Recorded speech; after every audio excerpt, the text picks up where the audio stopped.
La historia de Hanukkah, esa historia de la rebelión de los Hashmonaim, ¿sí? En un momento hubo una rebelión muy grande, en verdad no comenzó como una historia de una rebelión contra el enemigo griego. O sea, la historia no es así. La historia comenzó con una rebelión y una pelea, una guerra contra los mismos Yehudim. Yehudim contra Yehudim. Así empezó la historia de Hanukkah. Lo que nosotros sabemos, sí es verdad, hubo una guerra contra los griegos, sí, pero no empezó así. Empezó una historia contra los Yehudim, contra los mismos Yehudim, nada más que eran los Midyabrim, los helenistas. ¿Qué es helenista? Los helenistas es griego. Nosotros decimos Grecia, pero en Grecia se dice Elas, o sea, el país allá lo mencionan helenista. Quiere decir que la historia empezó de los Yehudim, una guerra civil. Los Yehudim contra los Yehudim. Los ortodoxos contra los asimilados. Esa es la verdadera historia, lo que vamos a ver. En verdad, esto podía ser visto como una guerra civil. Sí, verdaderamente. Hanukkah prácticamente es una guerra civil y así empezó la historia de Hanukkah. La historia de Hanukkah empieza mucho antes con Alejandro Magno. Alejandro Magno fue el emperador, era Grecia era un imperio, Grecia era la potencia mundial. Y Alejandro Magno fue conquistando, como lo sabemos, como lo cuenta en la Gemara, como cuenta en el Midrash, en todos lados, incluso en la historia universal, que Alejandro Magno fue conquistando y conquistando prácticamente casi todo el mundo conocido hasta ese momento. Obvio, América no se conocía. También el Océano Índico, Australia, todo eso, lo que se conocía en sí, que era Europa, Asia y África, prácticamente fue conquistando, y él es uno de los melajim que Mashal Bekipa, él dice, la Gemara cuenta que prácticamente dominó sobre todo el mundo. Esto fue, para que nos ubiquemos un poco, les voy a hablar más o menos en el año que podemos entender, porque si les digo el año en hebreo quizás no lo entendemos. Año 332 antes de la era común, quiere decir antes del año 0, 332, quiere decir que son 2019 más 332 años. Aproximadamente, esto empezó, ahí empezó cuando, la historia empieza cuando Alejandro Magno derrotó al imperio persa. Antes del griego era el imperio persa, era la potencia mundial. Se levanta Grecia, todavía Roma no existía, sí existía, pero no era ni una potencia. Entonces se levanta en ese momento Alejandro Magno con su ejército y dominan a los persas. Ahí empezó y cae el imperio persa, cayó en ese momento y ahí empieza prácticamente toda la historia. Hay una historia famosa también que cuenta que Alejandro Magno, si bien él dominaba, pero no era cruel como otros reyes que mataban. Mataba al ejército enemigo, pero no hacía a la población civil. Entonces él generalmente tenía soldados, cuando iba conquistando países, iba acaparando, y entonces los soldados se ponían en las filas con él, iban trabajando, iban guerreando. O sea, él cada vez que conquistaba un país, entonces los mismos soldados se iban sumando a sus filas.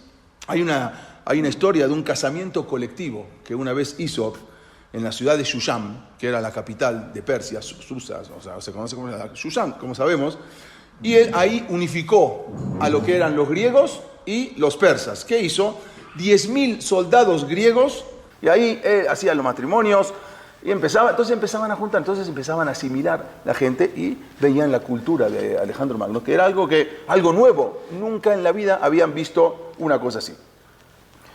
Este gesto de Alejandro Magno era una clara indicación a que era una nueva revolución, una tendencia nueva. No era que llegaban y mataban, no, llegaban con la población civil, a la población civil las asimilaba a la cultura griega. Él no tenía intención solamente de dominar, pero no de matar a la gente.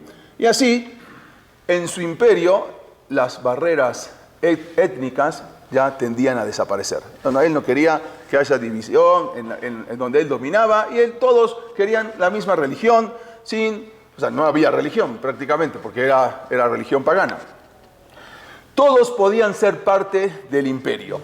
Poco a poco, sin presión, esa era el lema que tenían en ese momento los griegos, sin presión. Tranquilo, tranquilo, apapacha al pueblo. Sin presión, la gente iba adoptando la cultura griega. De a poquito, estamos hablando en Persia, estamos hablando en Egipto. Egipto, que tenía una cultura de los faraones de más de 3.500, 4.000 años, de repente son dominados por los griegos y empiezan a cambiar. ¿Cómo? Si toda la vida viviste como egipcio, no, ahora se abrieron a la cultura griega. Así era, esto era lo que es el helenismo, que no se presentaba como una cultura nacional que venía a dominar, sino era una cultura, se presentaba como una cultura universal. Esto es una nueva, la modernidad. Así empezaron, esta fue una revolución, algo sin precedentes, un mundo que empezó a cambiar totalmente, total, porque hasta ahora siempre la gente tenía una forma de vida y empiezan a cambiar. Había muchas diferencias entre los pueblos, pero se empiezan a adoptar. La cultura helénica, sin embargo, no es que demandaba una conversión, no es que una persona tenía que ir a la iglesia a convertirse, no, ni tenía que echarle agua bendita, nada. La cultura griega no tenía ni que abandonar las cosas, solamente empezar a adaptarse al helenismo. No tenía que hacer algo especial para convertirse en griego. Entonces era mucho más fácil, no había misbot, no había abonot. Entonces así empezó, tuvo un gran éxito, mucho éxito tuvo el helenismo, que se presentaba ahora como una oportunidad de pertenecer. Ahora te lo damos, tú quieres pertenecer a la cultura, a la modernidad, esto es una oportunidad, sin importar la raza, la nacionalidad, la religión, nada. Ya todo, tú puedes pertenecer de cualquier manera. Y eso fue lo que a la gente le gustaba, porque no te imponían nada a la fuerza. Entonces, este proyecto helénico funcionó a la perfección y prácticamente en cuestión de 120 años, un poco más de 100 años, todos los pueblos del imperio se asimilaron, todos, los sirios, los egipcios, todo es lo que ven acá, esto donde él empezó a dominar, Persia, Irak, todo el imperio prácticamente se asimiló. Las antiguas religiones del mundo, como la egipcia, la persia, por ejemplo, desaparecieron por completo. Todas las religiones desaparecieron, ahora todos se hicieron griegos, todos se hicieron helenistas.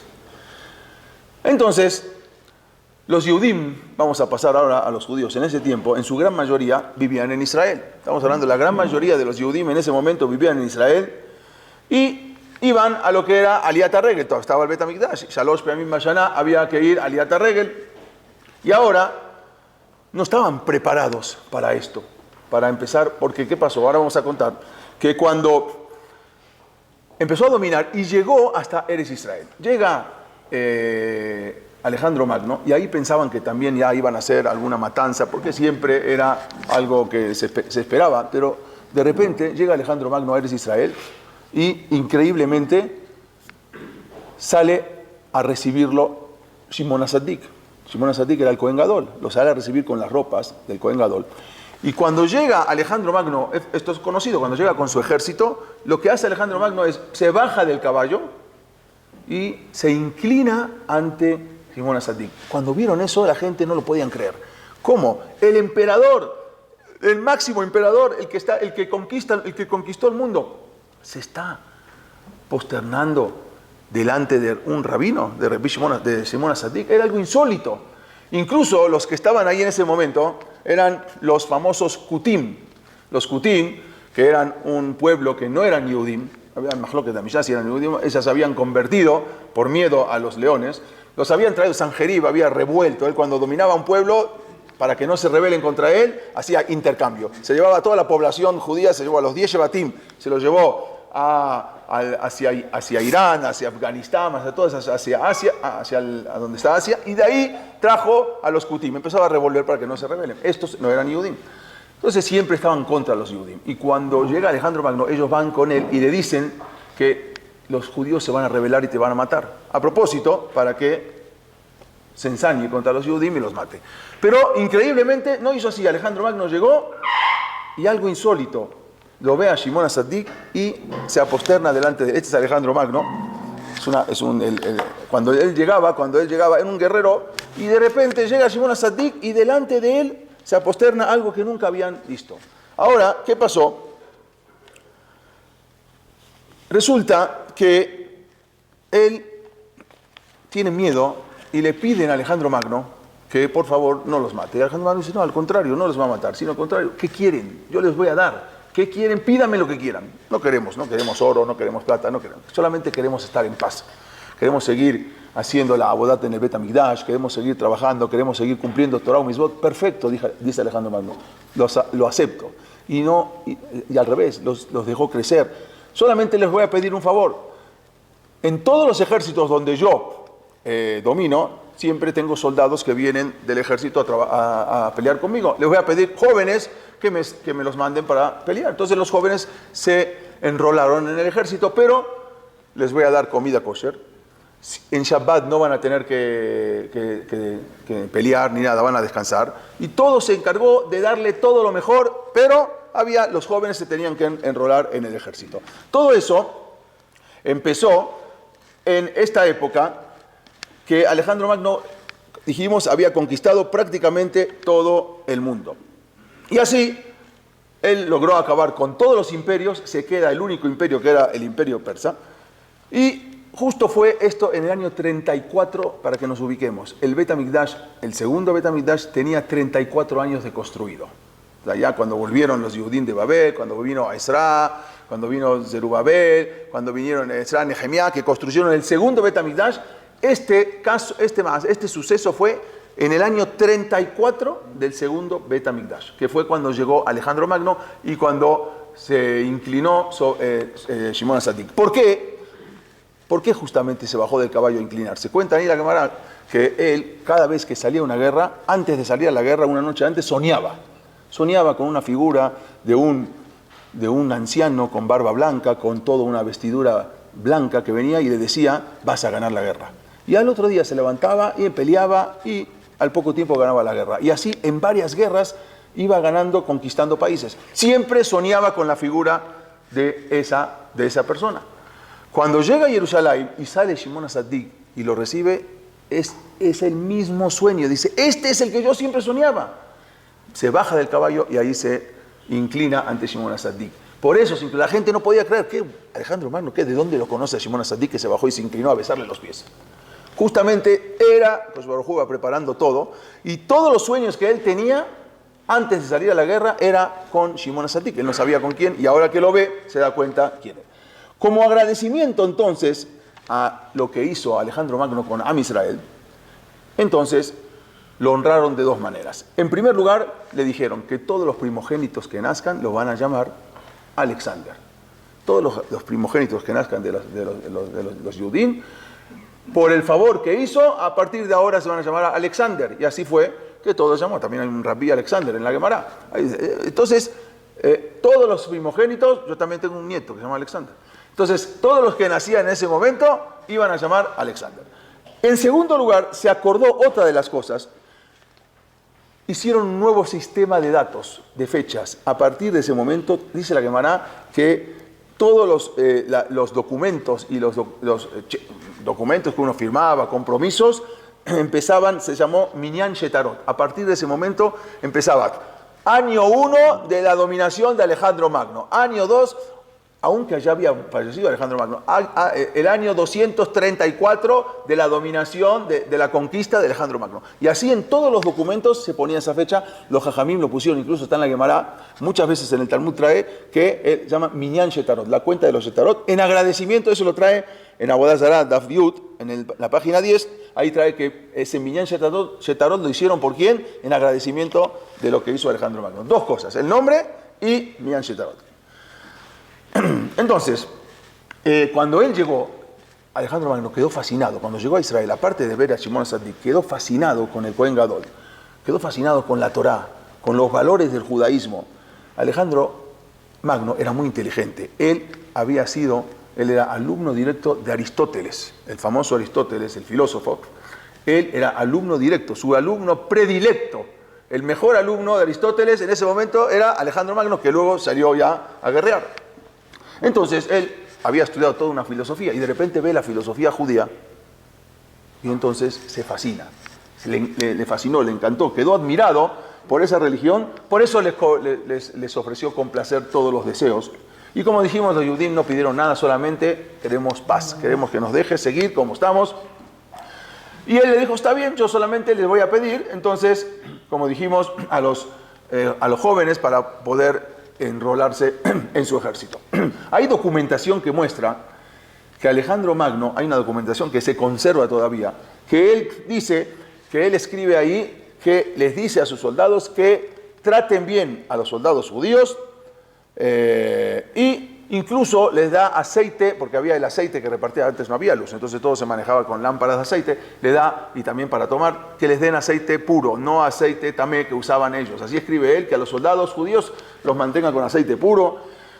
Entonces, esto aparentemente iba todo bien, pero con el tiempo, después de 2 generaciones, de estar tan bien, los Yehudim estaban increíblemente bien, no tenían problemas, los soldados estaban increíblemente bien, todo estaba perfecto, y la gente después empezó, y ahí ocurrió lo inevitable. El contacto social, el contacto cultural entre los judíos y los griegos era diario, era permanente, había un contacto generalmente y siempre con mucha bonanza. Los Yehudim participaban, junto con los ciudadanos griegos, empezaron a participar en las artes, en la escultura, en la ingeniería, en el ejército. Pero ya los Yehudim empezaron a participar. Y cuando el Yehudí empieza a participar en todos los trabajos y todos los caminos de los Goyim, ahí es donde viene el problema. Hay un documento que se conserva del año 259, antes de la Era Común, dice que había un intercambio comercial entre los dos pueblos, también muy intenso. El intercambio era grande.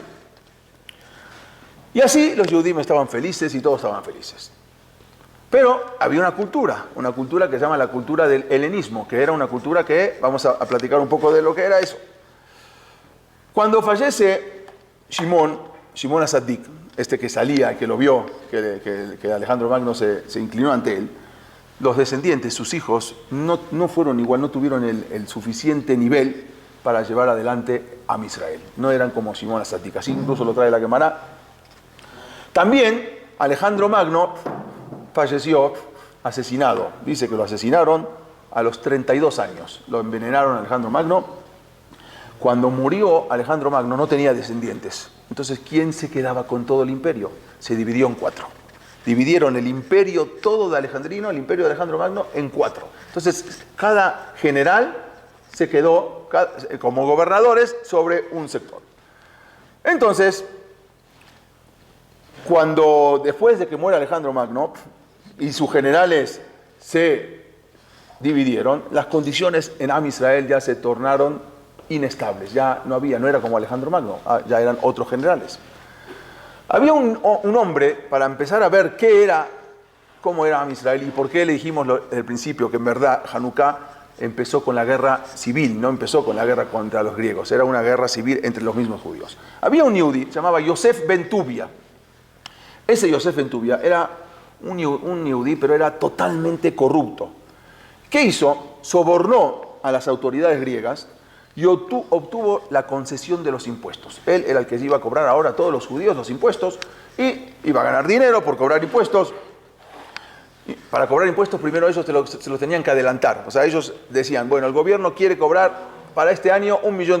Él le adelantaba $1 millón y todo lo que cobre de impuestos va a ser para él. Así era la manera de cobrar los impuestos. Él primero pagaba al gobierno por adelantado y él si cobra más, si cobra menos, perdió. Si cobra más, ganó. Era un negocio.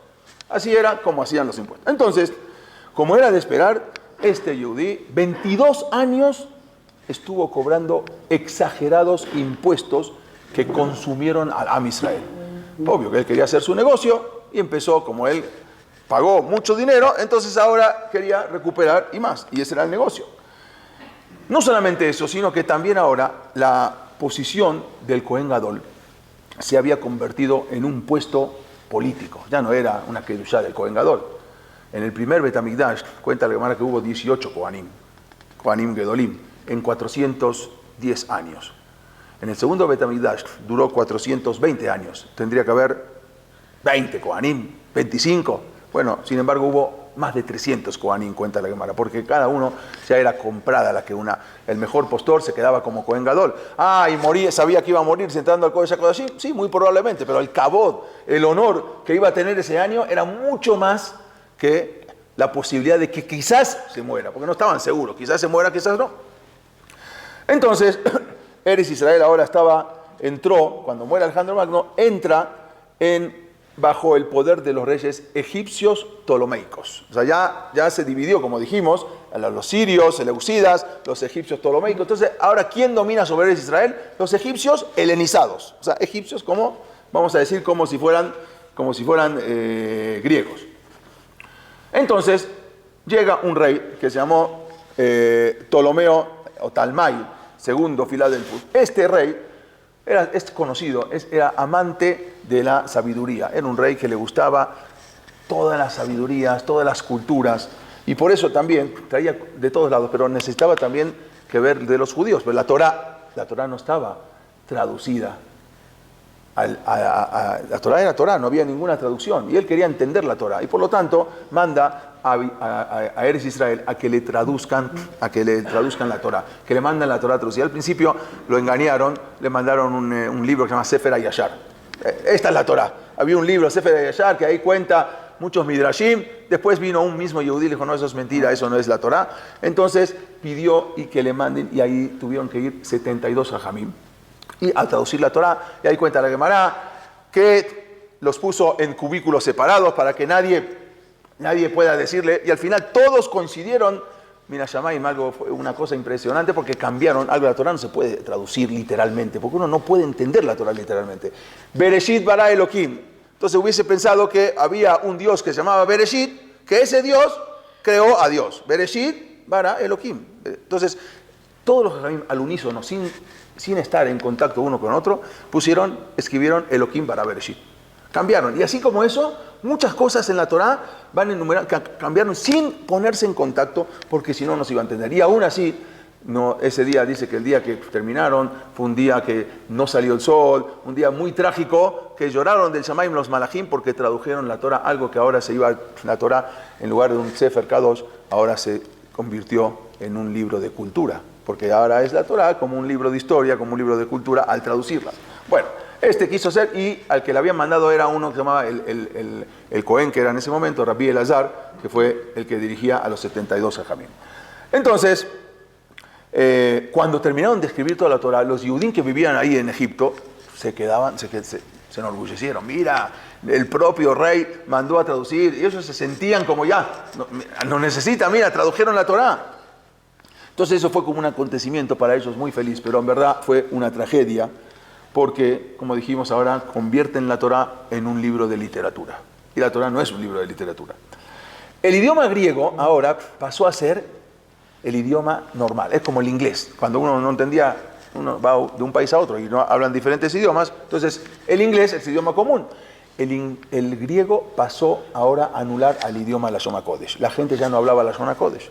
La gente ahora tenía que hablar de todo. Cuando tú no sabes hablar inglés, estás atrasado. No estás en la modernidad. Entonces la gente ya empezó a hablar con el tiempo, empezaron a hablar el griego y el hebreo en la zona que se fue olvidando. Había una influencia muy grande.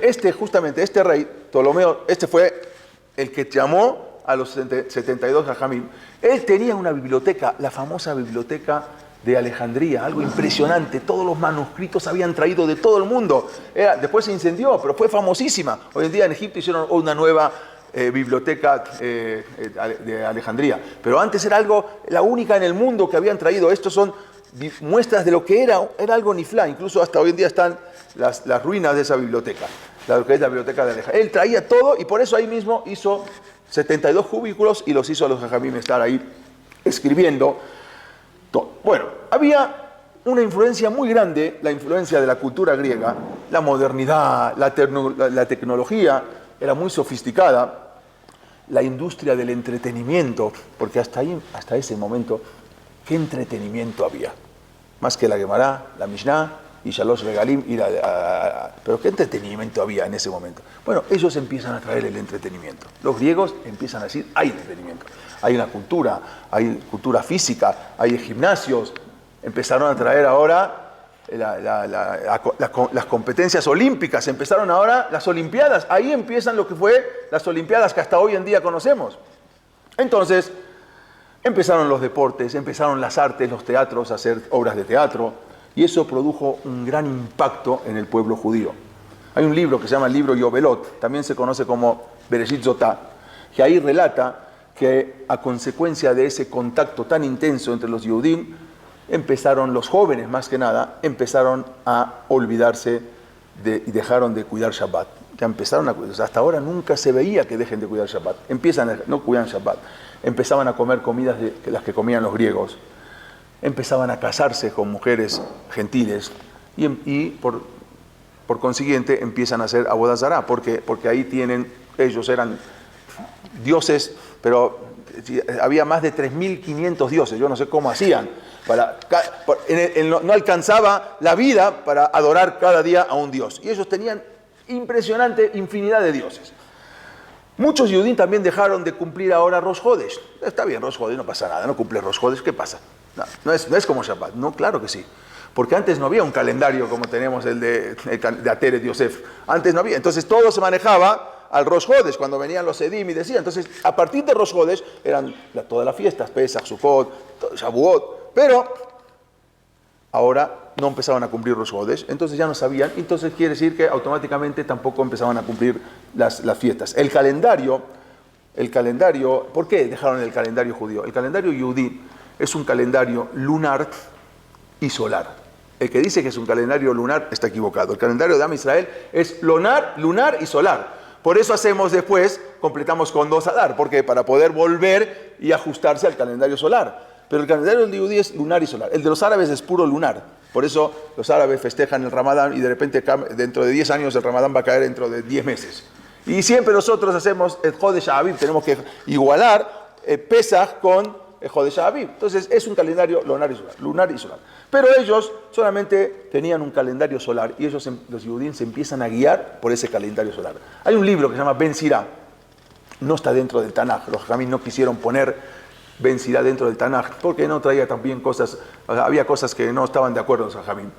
Ese libro Ben Sirá, que se escribió más o menos alrededor del año 190, 200 antes de la era común, escribe que hay muchos Yehudim que incluso se sentían avergonzados de ser Yehudim. Estaban avergonzados. Así escribe Ben Sirá. Porque los Yehudim participaban ahora en los deportes, empezaban a participar en los deportes griegos. Había que participar. En los cuales los atletas, las competencias eran desnudos. ¿Sí? Los griegos competían desnudos. ¿Por qué? Porque el cuerpo, ellos le daban al ejercicio todo el día en el gimnasio, entonces tenían que mostrarse. Y si van a competir ocultos, ¿qué chiste tiene? Entonces los Yehudim ahora resulta que ellos tenían que competir. Entonces, hay una Mishnah incluso en Pirkei Avot que dice y él también lo cuenta ahí Ben Sirá, que los Yehudim se sometían a cierto tipo de cirugías plásticas para quitarse el Brit Milá. ¿Por qué? Porque era un defecto que lo vean compitiendo con Brit Milá, una persona que les falta algo. Entonces, ¿qué hicieron? Se hacían cirugías para quitarse y no pasar vergüenza y que la gente no le hagan bullying. Mira, este tiene Brit Milá, y se empezaban a quitar a Firu el Brit Milá. Estamos hablando dentro de los Yehudim. Estos son los famosos Midiabrim, helenistas, y contra estos era la guerra que tenían los Yehudim, porque cada vez más. ¿Quieren saber qué porcentaje de Yehudim se asimilaron en esa época? 60%. El 60% se convirtieron en Midiabrim, se convirtieron en helenistas, y eran los que no querían Shabbat. Había otros más extremistas, vamos a ver ahora. Y toda esa tendencia era una tendencia sin fuerza, no estaban forzados, nadie los obligó a hacer eso. No era que le decían, o no cumples Shabbat o te mato. No, nadie los forzaba, solitos. Al revés, era un apapache, un calor. Y ahí poco a poco los Yehudim fueron abandonando, ya sin observancia de las misbot, de la Torá, ya no había protección, y de a poco, sin darse cuenta, iban perdiendo la identidad judía. Todo esto pasó en esa época, después de que murió Alejandro Magno. Por supuesto, no todos los Yehudim estaban asimilados. Badai, que había jajamim muy grandes que luchaban contra eso. Entonces, prácticamente todos los jóvenes empezaban a ver una cultura nueva. Los jóvenes judíos empezaban a ver algo nuevo que nunca en su vida habían visto. Y así, entonces ellos querían verse normales, no querían verse fuera de la normalidad, querían verse modernos, la modernidad, entonces no podían no pertenecer. ¿Qué hacían? Luego de ir a los Juegos Olímpicos, que de ahí salieron los Juegos Olímpicos, al terminar, siempre que se terminaban los Juegos Olímpicos, tenían que hacer Abodá Zará al dios Zeus. Había un dios que se llama Zeus, a ese dios tenían que inclinarse. Así era, terminaban de jugar y iban a posternarse, inclinarse al dios Zeus. Obvio, no querían que les hagan bullying, como dijimos. Dijo, como el abandono del Brit Milat no comenzó como una imposición de los griegos. Estos que dijimos se quitaron el Brit Milat, pero ya los nuevos ni siquiera hacían, estos mismos no hacían Brit Milat a sus hijos. Entonces, no empezó como una imposición de los griegos, sino como algo voluntario hacia la asimilación. Y en verdad, la historia demuestra que cuando el odio del Goy hacia el Yehudí se enciende más, justamente cuando el Yehudí se desprende de la Torá. Y así es en todas las generaciones. Cuando el Yehudí se empieza a desprender de la Torá, ahí es donde viene el odio. Cuando tú bajas, ahí empieza el odio de los judíos.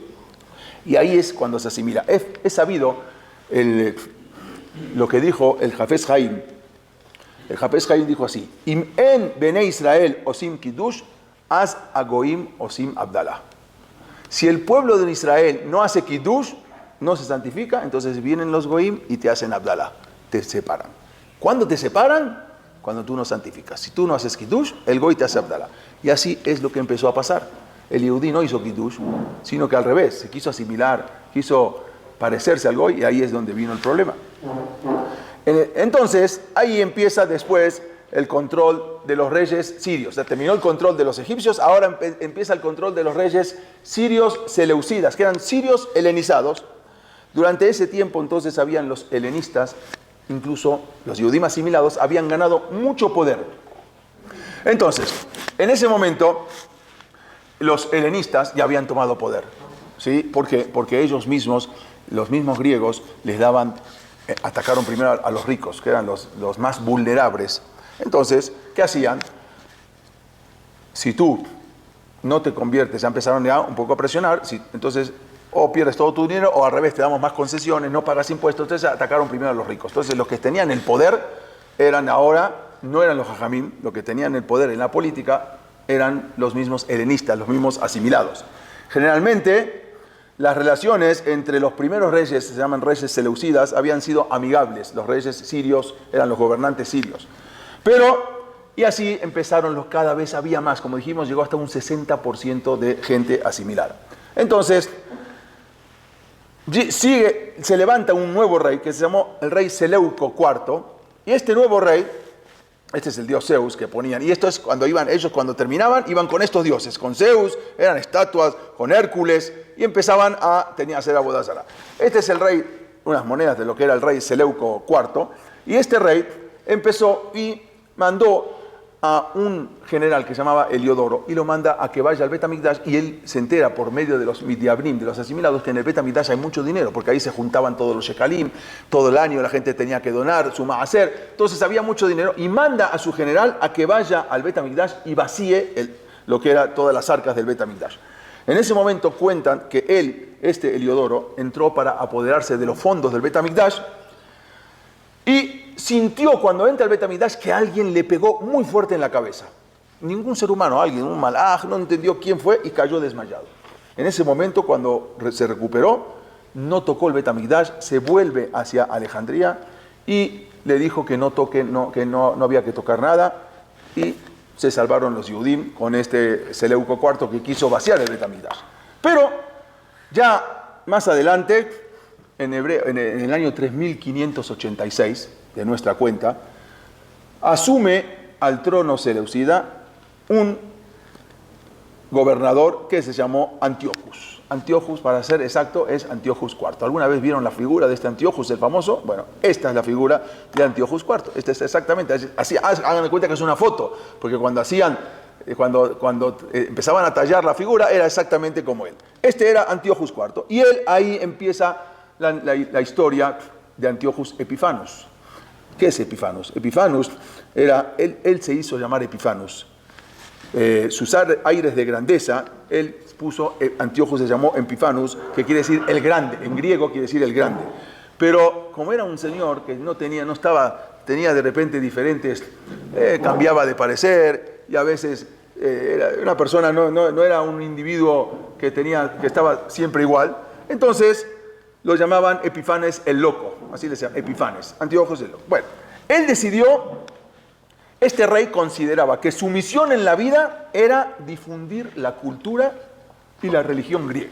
Él decía que su misión es misionera, tenía que convertir a la gente en la cultura griega. Y decidió que ya era hora de dejar ser buenos. No podemos ser buenos, ya no podemos ser persuasivos, ya no. Ahora hay que cambiar. No podemos ser así con los obstinados judíos que no se quieren convertir, todavía quedaba el 50% sin convertir, y que aún permanecen en religión. Por lo tanto, para ese entonces había un Cohen Gadol. ¿Quién era el Cohen Gadol en ese momento? Se llamaba Yohanan, que lo apodaban como Jonio, porque ya prácticamente los Yehudim empezaban ahora a cambiar los nombres a sus hijos. Ya no se llamaban más, ya se llamaban Aristóbulos, se llamaban Úrcanos. Entonces ya eran otros nombres. Habían empezado a cambiar los nombres, empezaron a cambiar la ropa, se empezaron a vestir como los griegos. ¿Sí? Igualito empezaron a cambiar los nombres, la ropa, y empezaron a cambiar el idioma. Ya no hablaban en la zona Kodesh, ya hablaban en griego. Era justamente lo que no había pasado en Misraim, que cuando salimos de Misraim, porque Lo Shinu, et Shemam, et Leshonam, et Malbusham, todo, acá justamente empezaron a cambiar todo. Era bueno, Yohanan Cohen Gadol, Yohanan. Hay quien dice que este también era o más adelante, hay más lo que si era que vivió 80 años o no, y después de los 80 años se cambió. Bueno, él se llamaba Jonio, pero resulta que no obstante, tenía un hermano, Cohen Gadol, un hermano que era asimilado, helenizado. Se llamaba Yoshua, conocido como Jasón, también su nombre en griego, Yoshua se lo cambió a Jasón. Entonces, Yoshua sobornó a Antiochus con mucho dinero para que quiten a su hermano de Cohen Gadol y lo pongan a él. Y así efectivamente, lo sacan al hermano y ponen a él como Cohen Gadol. Quiere decir que ahora el Cohen Gadol es un asimilado, prácticamente es algo que no le interesa a nadie, es un helenista, es un midiabim. Entonces, ahora con ese título comprado en su mano, empezó él mismo y mandó a construir un gimnasio olímpico junto al Bet HaMikdash. Pegado al Bet HaMikdash, entonces tú decidías, ibas al Bet HaMikdash a la mañana, no, pero mejor me voy a hacer un poquito de ejercicio y luego me voy a hacer tefilá. Entonces abrió un gimnasio y la gente o muchos iban después del Bet HaMikdash, iban al gimnasio, o muchos antes en la mañana temprano para luego del ejercicio llegar a hacer tefilá. Abrió exactamente pegado al Bet HaMikdash un gimnasio olímpico. Lo peor fue que cuando un día Shabbat había unas olimpiadas y mismo Cohen Gadol, supuesto Cohen Gadol, el día de Shabbat, en lugar de ir al Bet HaMikdash, se fue a participar en las olimpiadas. Esa fue como la gota que derramó el vaso Jasón. Entonces, ahí eran, como dijimos, en Kippur ya muchas veces entraban y morían, muchas veces no entraban, muchas veces ya no había casi Kedushá tampoco, y el que entraba no pasaba nada. Filutitus también después entró y no pasó nada. Ya no había Kedushá, la Kedushá ya se fue, ya era todo comprado. El Hatán Sofer explica un mashal, dice el Hatán Sofer así, que para que entendamos lo que era, una vez estaban discutiendo el sol y el viento. ¿Quién era más fuerte? Entonces discutían, el sol decía yo soy más fuerte, el viento decía yo soy más fuerte. Al final pasó un señor con un abrigo y le dice, bueno, vamos a hacer una prueba. Entonces empezó el viento a soplar. Y cuanto más soplaba el viento, este señor más se agarraba de su abrigo. Y más soplaba el viento y más se agarraba. La consigna era quién le quitaba el abrigo al señor. A ver quién era el más fuerte. Al final el sol dijo ya.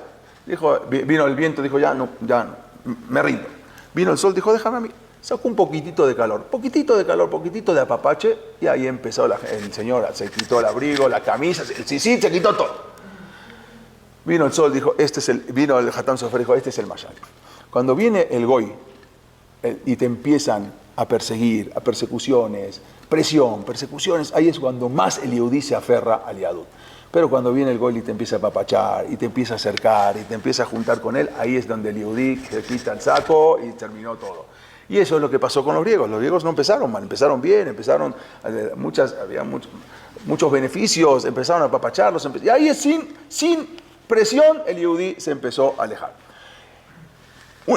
Después de esto, cuando estaba, como vimos, Cohen Gadol que había comprado, hubo también otro de los Binyamin que supo que había que pagar y fue y pagó más dinero. Le ofreció a Antiochus más dinero que el Cohen Gadol, que el anterior, que Jasón, se llamaba Menelao. Ese Menelao ofreció más dinero y ahora quitan a Yoshua Jasón y meten a Menelao como Cohen Gadol.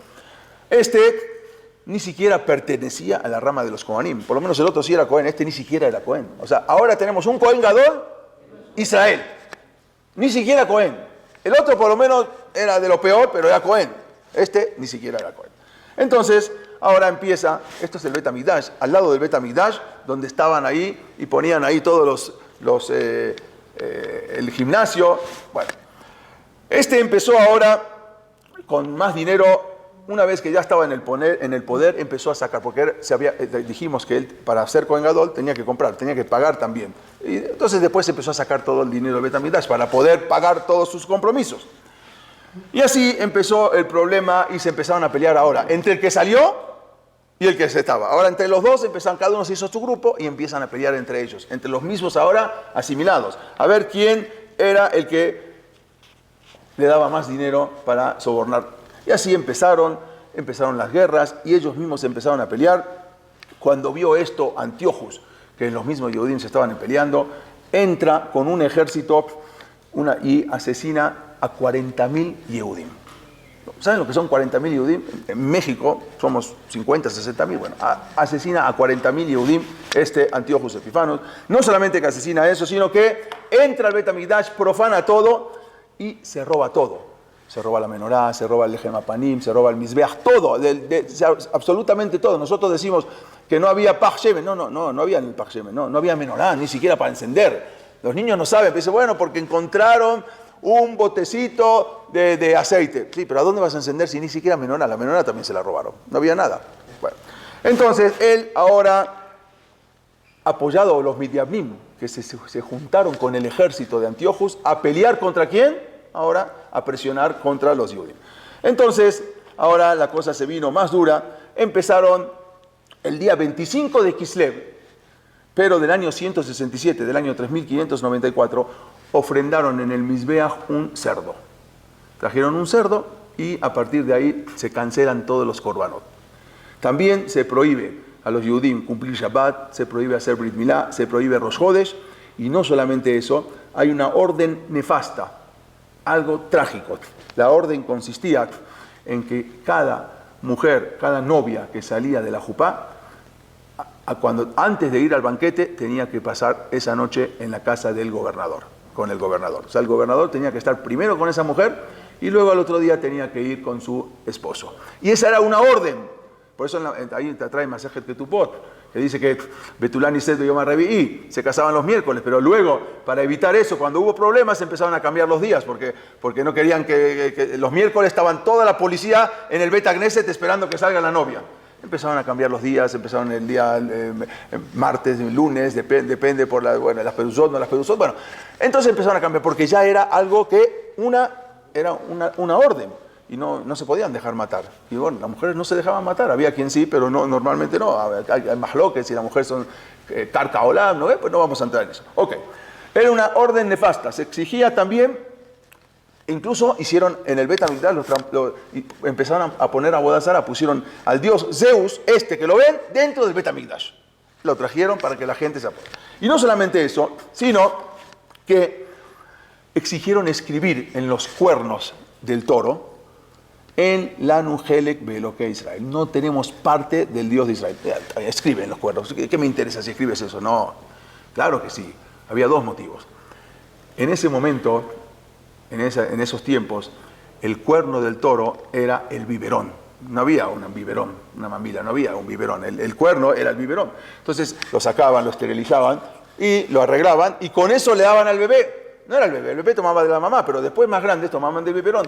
Los inculcaban a los niños que vean mientras tomaban el biberón, era no tenemos parte del Dios de Israel. Y así iban inculcando a los niños desde chiquito. Esto era el famoso, cuando escribían en el Keren Ashor. También porque los que trabajaban, antes trabajaban todos en la tierra, en el campo. Entonces, mientras iban trabajando, iban viendo en el cuerno del toro, no tenemos parte del Dios de Israel. Y así, muchos Yehudim se empezaban a resistir y morían, porque si no, se convertían, ahora sí, era la fuerza, los mataban. Las mujeres que eran atrapadas haciendo Brit Milá a sus hijos también las asesinaban de una manera trágica. Había un jajam, se llamaba Rabbi Elazar, era el mismo que había ido a traducir la Torá. ¿Se acuerdan que antes dijimos Rabbi Elazar? Era uno de los 72, el que dirigió a los 72 jajamín. Cuentan ahí que fue masacrado, tenía 90 años, y le dijeron que coma cerdo delante de todos. Le dijo, no voy a comer. Come cerdo, no pasa nada. No voy. Bueno, vamos a una cosa, dice. Entonces, no comas una carne que se parece al cerdo, pero que sea kasher. Pero que todo el mundo piense que estás comiendo carne taref. Dijo, ni así, porque la gente, después de 90 años, van a decir que yo estoy comiendo carne taref. No aceptó y a este Rabbi Elazar ahí mismo lo masacraron. También en esta época, fue una época trágica, con el Maaseh de Haná Beshiva Banea. El Maaseh de Haná con los 7 hijos fue justamente en esta misma época, que trajeron a Haná y le dijeron a los hijos, conviértete. No, y lo mataban. Tiraban una moneda al piso. Bueno, inclínate a la Avodat Zará. Pero para que no se note, tú nada más te tiramos una moneda, haz de cuenta que estás recogiendo la moneda. Ni así. Uno tras otro fueron matando a todos los hijos. Cuentan ahí que antes de que muera el último hijo, el más chiquito, le dijo Haná a su hijo, cuando vayas al Shamaim, dile a Abraham Avinu que tú hiciste una quedá y yo hice 7. Y tú eres un nisayón, tú eres una prueba, porque al final ni siquiera la quedá hiciste. Y yo fui le maasé y hice 7 quedó, no una. Así dile a Abraham Avinu cuando vayas al Shamaim, así le contó Haná a sus hijas. Y después, posteriormente, ella misma se arrojó de un techo donde también ella encontró ahí la muerte. Era algo terrible. La rebelión contra los griegos, que ahora empieza, y vamos a contarla rápido, no fue por una independencia nacional. No vamos a independizar. Porque hubo tiempos que Eretz Israel estaba dominada por los babilonios, por los persas, por los ptolomeos egipcios, y nunca los judíos intentaron derrocar al gobierno. Acá la rebelión fue porque ya se metieron con el Yahadut. Se metieron, entonces ahora sí hubo un grupo que no querían aceptar esto. Cuando ya era imposible la observancia de la Torá, ahí empezaron a sublevarse. Y ahí llegaron las tropas griegas, este es el Keber de Haná Beshiva Banea, llegaron a un pueblo que se llamaba Modi'im y llegan a la plaza principal. Y ahí lo llaman al líder que se llamaba Matitiau, y lo dijeron, ven, hijo de Yohanan Cohen Gadol, y le dijeron, ven, y hacían un misbeach y ponían una Avodat Zará a un dios, justamente a Zeus ponían ahí y tenían que inclinarse. Dice, inclínate, si no te vamos a matar. Y si tú inclinas no te matamos, ya todo el mundo iba a ver eso. Él dijo, yo no me voy a inclinar. Estaba él con Matitiau, con Ben Yohanan Cohen Gadol, estaban con sus hijos. Entonces en ese momento vino un Yehudí asimilado y había que hacer una ofrenda. Agarró un cerdo, le cortó la cabeza y lo ofrendó en ese momento en el misbeach. Dijo, mira, como yo soy judío, lo hago. En ese instante viene Matitiau, saca una daga, ¿sí?, de abajo de su camisa y lo mata, se la clava. En ese momento empezaron, ellos eran una guerrilla, empezaron a pelear contra todos. No había muchos Yevanim, porque no se imaginaban que en un pueblo se van a rebelar así, porque hasta ahora nunca había pasado. Y matan a todos los griegos que están ahí y se escapan porque sabe que después de esto va a venir un batallón contra ellos y se escapan a las montañas y empiezan a juntar a la gente que puede. Y ahí en ese momento es cuando vino Matitiau y dijo, Mila Hashem Elai, ¿quién está conmigo? Porque había Yevanim que eran asimilados, que estaban con el ejército griego. Y ahí empezó la guerra de las guerrillas. Poco tiempo después Matitiau, él que ya era anciano, fallece y se quedó como su hijo Yehudá. Yehudá hizo un pequeño ejército de 6.000 soldados. Nosotros cuando decimos que Meatim, Rabbim Beat Meatim, no son que todo el ejército griego contra 6 personas, 8 personas, no, había un poquito de ejército.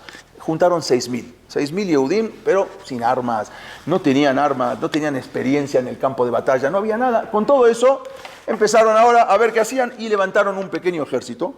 Pero cuando los griegos se enteraron esto, mandaron ahora, se rebelaron y mandan un ejército ahora, ya algo más importante. Pero también estos guerrilleros, estos Macabim, empiezan y se rebelan en la ciudad de Shechem. Mandaron un general llamado Apolonio, y ahí, de la misma manera, otro ejército también dirigido por un general que se llamaba Serón, la misma suerte tuvo en Bet Jorón. Y ahí iban mandando pequeños ejércitos y ellos los atacaban de sorpresa, salían de las montañas, atacaban y se regresaban a las montañas. Ahí este rey Antíoco dijo, hasta aquí, se enfureció por esta derrota, dijo, mandó a un ejército de 40.000 soldados de infantería, más 7.000 de caballería, al mando de un general muy fuerte que vivía en Siria, se llamaba el general Lisias. En esta batalla, una batalla famosa en Mizpah, ahí los Yehudim sabían que estaban perdidos, empezaron a hacer ta'anit, empezaron a ayunar, empezaron a pedirle a Akadosh Baruj Hu. Antes de pelear, salieron a pelear en ta'anit. Y esa noche se dividieron en campamentos y cuando estaban siendo atacados, justamente al otro día iban a ser atacados, se adelantaron y atacaron ellos y ahí hicieron una embestida y los agarraron dormidos y mataron a 5.000 y los demás huyeron y ahí se quedaron con todas las armas y ahí empezaron a levantarse un ejército. El resto de los soldados griegos escaparon. Un año más tarde llegó otra fuerza de 60.000 con 5.000 de caballería y ahí tenía los Macabín, Yehudá tenía 10.000 hombres y ahí empezaron otra vez los atacaron en la noche, sin que ellos pensaban, y ganaron, solamente mataron a 5.000, los demás se volvieron a escapar. Ahí estaban viendo que esto ya era una guerra verdaderamente.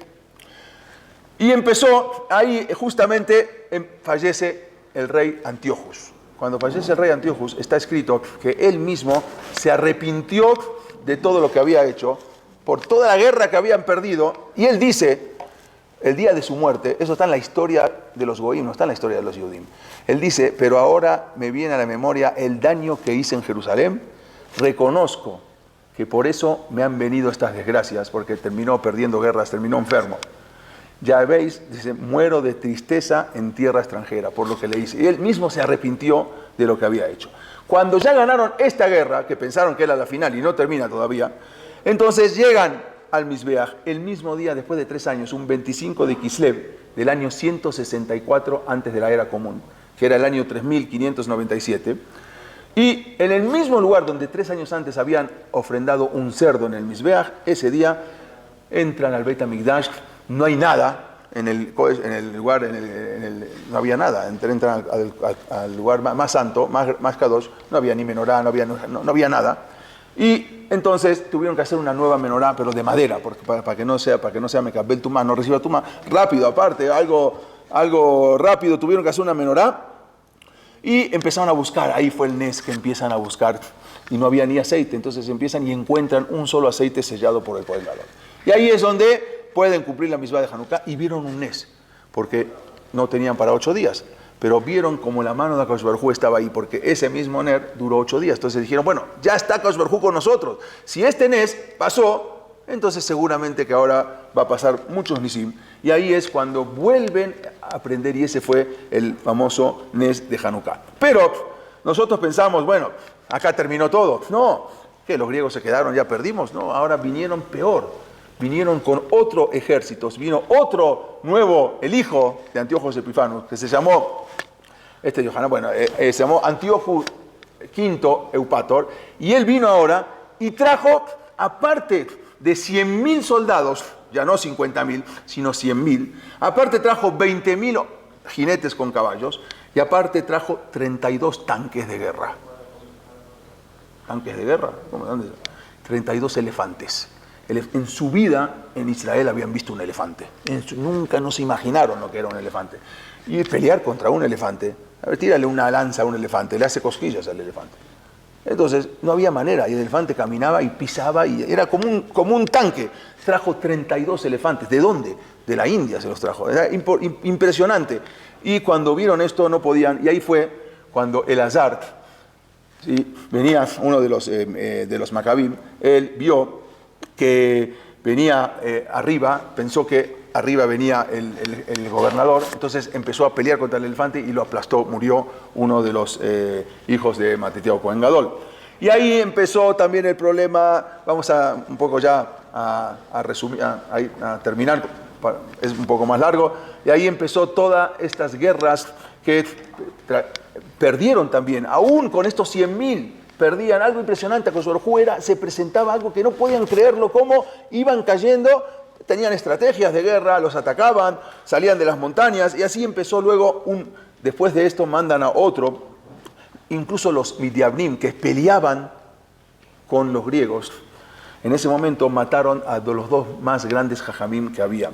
Se llamaban Yossi ben Yoeser y Yossi ben Yohanan, que los trae el Pirkei Avot. Los mismos helenistas los mismos Yehudim mataron a estos dos grandes jajamim, que eran los que dirigían todos, los que tenían los líderes. Y ahí mandan a un nuevo general sirio que se llamó Nicanor. Este Nicanor dijo, yo prometió arrasar con el Bet HaMikdash. Cuando salió la guerra dijo, voy a arrasar con el Bet HaMikdash. Y al final acabaron con él, y no solamente que acabaron con él, luego los Yehudim, cuenta la Gemara, que lo colgaron, lo cortaron en pedazos y lo colgaron los dedos, la mano, los pies, en todo Jerusalén, para que vean lo que iba a pasar con este es Nicanor. Está muy bonito, se ve muy guapo. Okay. Entonces, ahí es donde firman un tratado con Roma, que es increíble, hasta hoy en día está el tratado que mandan los Macabim a Roma, que era para que le piden a Roma que los vengan a ayudar a pelear contra los griegos. Al final salió peor, porque después cuando llega a Roma se hizo mucho peor. Pero ahí está, hasta hoy en día, esto que pueden ver es la carta que mandaron los Hashmonaim a Roma, que está en un museo en Italia, en Roma. Y ahí, ese día que matan a Nicanor, fue un día muy festejado, una victoria muy festejada, un Purim, que se festeja, ahí se llama Yom Nicanor. Era un día que traían Megillat Ta'anit ahí, que contaban todos los días felices. Y así empezó las guerras. Nosotros tenemos que saber que esa guerra duró 27 años. La guerra de Hanukkah, que nosotros pensamos que todo Hanukkah fueron 8 días. No fueron 8 días. Fueron 27 años de guerras constantes. Primero con 5.000, luego venían 30.000, luego 40.000, 50.000, 100.000, 32 tanques de guerra, y era pelear constantemente durante 27 años. También iban muriendo los Yehudim. Murieron todos los Hashmonaim. El último que quedó se llamó Shimón. Shimón de los Hashmonaim fue el último que sobrevivió. Y fue el que terminó de expulsar a todos los griegos y se acabó. Ya no había más. Esto justamente fue la independencia, vamos a decir, en el año 139 antes de la era común, el año 3622. Y ahí terminan todas estas guerras que duraron 27 años, de los que los Hashmonaim peleaban por su libertad. Pero peleaban no solamente contra los griegos, pelearon contra los mismos Yehudim asimilados, que eran los que más duro tenían que pelear contra ellos, un Yehudí. Y esto fue verdaderamente lo que había pasado en Hanukkah. Shimón, con su ejército, echaron de poco a poco a todos los griegos, hasta que se quedó Eretz Yehudá, que era Judea e Israel, libre de extranjeros. Fue exactamente un 23 de Iyar del año mayo del año 142. Los habitantes de Jerusalén ahí entraron y se liquidaron, salieron el último bastión griego salió de Eretz Israel, y ese día se proclamó como un día de fiesta. Entonces, los reyes sirios vieron que ya no podían más y que todas estas guerras eran inútil seguir peleando.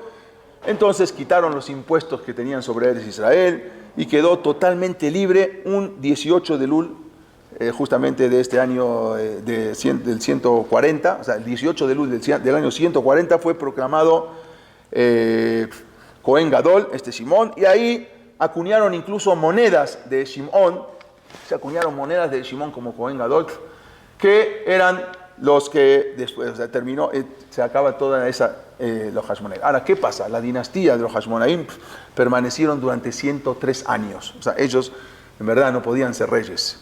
En verdad ellos podían ser gobernadores, pero los reyes dice, lo Yasur Shevet mi Yudá, no puede apartarse el cetro del reinado de Judá. Y ellos no eran de Judá, ellos eran de Leví, eran Kohanim.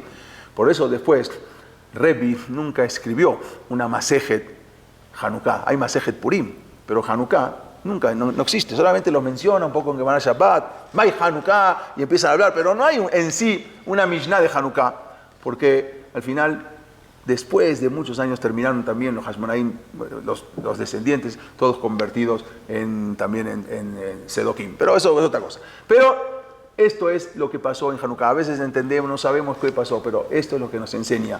Cuando uno más se quiere...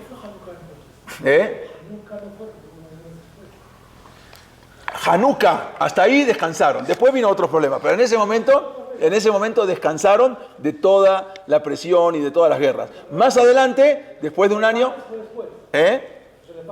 los Sefates fue después, claro. Sí, Hanú en ese momento, vamos a decir que Hanú de lo que era, porque era una presión, y ahí se liberaron y estaban ellos, o sea, ellos dominaron. Hasta ese momento los griegos, a partir de ahí fueron los Yudim que dominaron. Después siguieron, la época todavía siguió y Hanukkah 27 años. Pero en ese momento... No, hasta ese momento los Kohanim ya eran bien. Hasta ese momento. Después, más adelante, desgraciadamente, vuelven otra vez a comprar entre Hurcanos, que eran todos descendientes de los Hashmonaim, Aristóbulo, se peleaban y ahí fueron a traer a los romanos y ahí empezó el pueblo romano, los romanos a dominar Israel. Pero hasta ese momento, eso fue lo que fue Hanukkah. Cuando nosotros pensamos, como dijimos al principio, nosotros pensamos que Hanukkah era una guerra contra los griegos, sí es verdad. Pero hay una cosa que no sabemos. Era una guerra contra el mismo Yehudí. Cuando el mismo Yehudí empiezan a pelear, empiezan a guerrear, es ahí donde vienen todos los problemas. Donde cuando no hay shalom, cuando una persona está en shalom, puede ser lo que sea, Kosh Baruj Hu se asocia. Pero cuando no, se va a Kosh Baruj Hu y ahí es donde empiezan los problemas. Ahí es donde se meten los griegos. Cuando se metieron cuando los Yehudim se empezaron a asimilar, empezaron a ver la cultura, empezaron a ver... Y hoy en día no estamos tan lejos. Hoy en día tenemos las famosas macabiadas. ¿Qué son las macabiadas? Macabiadas son lo que los Yehudim participan olimpiadas entre los judíos, macabiadas. ¿Qué son las olimpiadas? Las olimpiadas son las olimpiadas griegas, pero no se les ocurrió ponerle un nombre mejor que justamente macabiadas. Los macabim eran los que luchaban contra las macabiadas. Y ahí se les ocurrió poner el nombre macabiadas. Tendrían que haberle puesto midianiadas, no macabiadas. Pero bueno, así le pusieron. Pero de todas maneras, eso es lo que tenemos que aprender de lo que fue de Hanukkah y transmitirle a nuestros hijos, que cuando Am Israel cuando Israel, Osim Kiddush, a Goim, Osim Abdallah. Los Goim nos liberan. Esto es un poco la historia de Hanukkah. Gracias.